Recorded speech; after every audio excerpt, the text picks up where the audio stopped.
तेरा मंगल तेरा मंगल तेरा मंगल होए रे।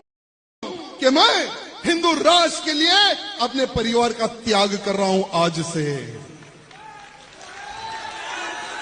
जब तक भारत देश हिंदू राष्ट्र नहीं बन जाता, मैं मेरे परिवार का त्याग करता हूं और हर राज्य में जाकर हिंदुत्व के लिए, हिंदू राष्ट्र के लिए नौजवानों की एक फौज तैयार करूंगा।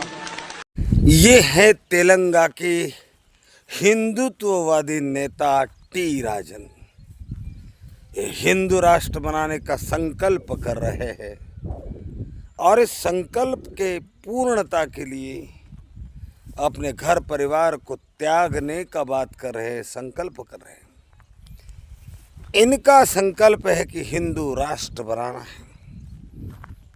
तो ये कोई सम्यक संकल्प नहीं। सम्यक संकल्प वो होता है जिसमें जन कल्याण समाहित हो, राष्ट्र कल्याण समाहित हो, देश का जन जन सुखी हो, बहुजन सुखी हो, सर्वजन सुखी हो। इस देश को हिंदू राष्ट्र बनाने के लिए, हिंदुत्व का वर्चस्व स्थापित करने के लिए, प्रस्तापित हितों का राज, उनकी ताकत, उनकी प्रतिष्ठा, उनकी बोलबाला कायम रहे, इसलिए कई लोगों ने संकल्प किए, घर परिवार त्यागा और हिंदू राष्ट्र बनाने के लिए निकल पड़े।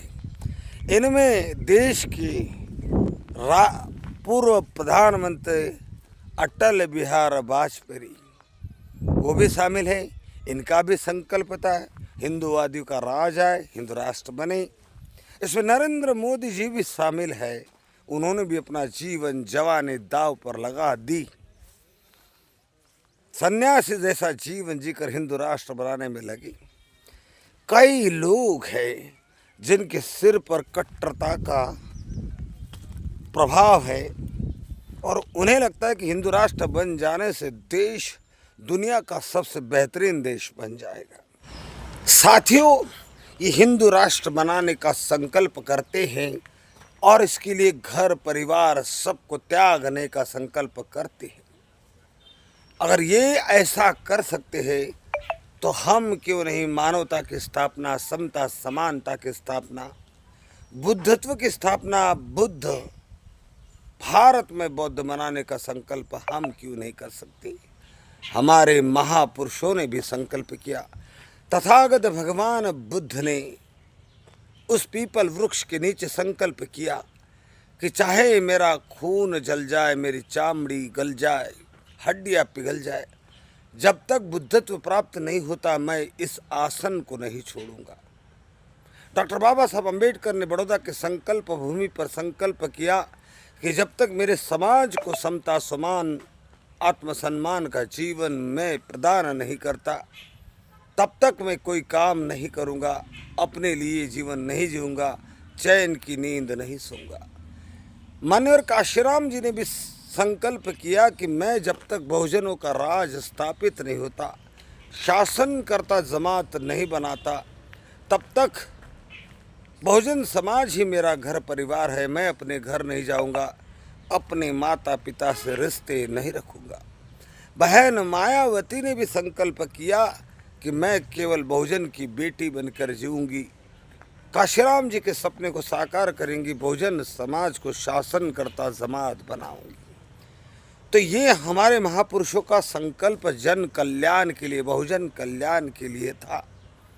इसमें सर्वहित समाहित था, सर्व सुख समाहित था, सर्व आनंद समाहित था और हम उनके अनुयायी वो हिंदू राष्ट्र बनाने के लिए सब कुछ त्यागने के लिए तैयार नहीं है और हम भारत को बौद्धमय बनाने के लिए सरनेम त्यागने के लिए तैयार नहीं, पुरानी परंपरा त्यागने के लिए तैयार नहीं, घिसे पिटे रीति रिवाज छोड़ने के लिए तैयार नहीं। जिस धर्म ने हमें वंचित रखा, पशु समान व्यवहार किया, उस धर्म को त्यागने के लिए तैयार नहीं, तो हम कैसे अनुयायी? हम इस देश को क्या दे सकते हैं, हमें क्या देना चाहिए और हमारा समाज के प्रति क्या कर्तव्य है, क्या हम समाज के प्रति बेईमान है या ईमानदार है। क्या जिन महापुरुषों ने हमारे लिए त्याग दिया, बलिदान दिया, हम उनके मिशन के प्रति कितनी वफादार हैं, ये चिंतन करने का समय है। बहुजन युवाओं को, युवतियों को, पढ़े लिखों को, आर्थिक संपन्न लोगों को और सभी बहुजन समाज के व्यक्तियों को, क्या उन्हें भारत राष्ट्र को बौद्धमय बनाना, यहाँ मानवता की स्थापना करनी है, समता समानता की स्थापना करनी है या नहीं, क्या वो उसके लिए क्या कुछ करवाने देने के लिए तैयार होते हैं। जय भीम, नमो बुद्धाय।